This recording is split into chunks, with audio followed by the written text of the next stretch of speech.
કાશ્મીરમાં ગયેલા ગુજરાતી યાત્રિકે પોતાની આપવીતી વર્ણવી હતી। રાજકોટથી ફરવા આવેલા દંપતી શ્રીનગરમાં અટવાયા હતા।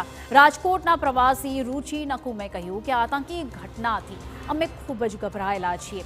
અમારા પરિજન ચિંતામાં છે। જલ્દી પરત ફરવા માંગીએ છીએ। અમે હાલ શ્રીનગરમાં અટવાયા છીએ। અહીંયાથી બહાર નીકળી શકીએ। અમે અત્યારે અહીંયા છીએ સેફ અને અમારી બારે બી સારી એવી સિક્યોરિટી છે, પણ અમે મોદી સાહેબથી વિનંતી કરી રહ્યા છીએ કે તમે લોકો જે લોકોની સાથે આવું બનેલું છે એ લોકોને ન્યાય આપજો, ઘરમાં ઘૂસીને એને મારજો। અમે લોકો બહુ જ હેરાન છીએ। જે અમે લોકોએ જોયેલું નથી છતાં અમે લોકો અહીંયા ડરીને રહ્યા છીએ, તો જે લોકોએ જોયેલું છે અને જે લોકો સાથે આવું બધું થયેલું છે એ લોકો ઉપર શું વીતી રહી હશે। તો અમે લોકો ખૂબ જ અહીંયા સલવાયેલા લાગ્યા છીએ કે અમે લોકો અહીંયાથી ઘરે કેમ પહોંચીશું। જે અમારા ઘરના લોકો બી અમે લોકો ટેન્શન કરી રહ્યા છીએ કે અમારા છોકરાઓ ત્યાં ફરવા ગયા છે, તો અમે લોકો અહીંયાથી નીકળીએ કેવી રીતે। જે અમારે ફ્લાઇટમાં જવાનું છે તો ફ્લાઇટમાં 2-3 દિવસનું જે વેઇટિંગ આવી રહ્યું છે, ફ્લાઇટ બી બહુ મોંઘી છે।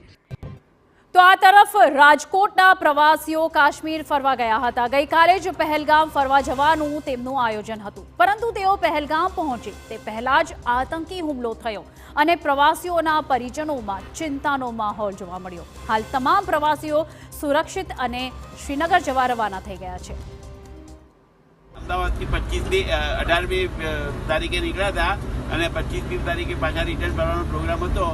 અત્યારે અમારે પહેલગામ જવાનો પ્રોગ્રામ હતો, પણ એ હવે આ મોકૂફ રાખ્યો છે આવા બનાવ બન્યાને કારણે, અને અત્યારે અમે શ્રીનગર તરફ જવા રવાના થયા છીએ અને બધા સેફ છીએ। ત્યારે ગુલમર્ગથી અમે શ્રીનગર જવા રવાના થયા છીએ।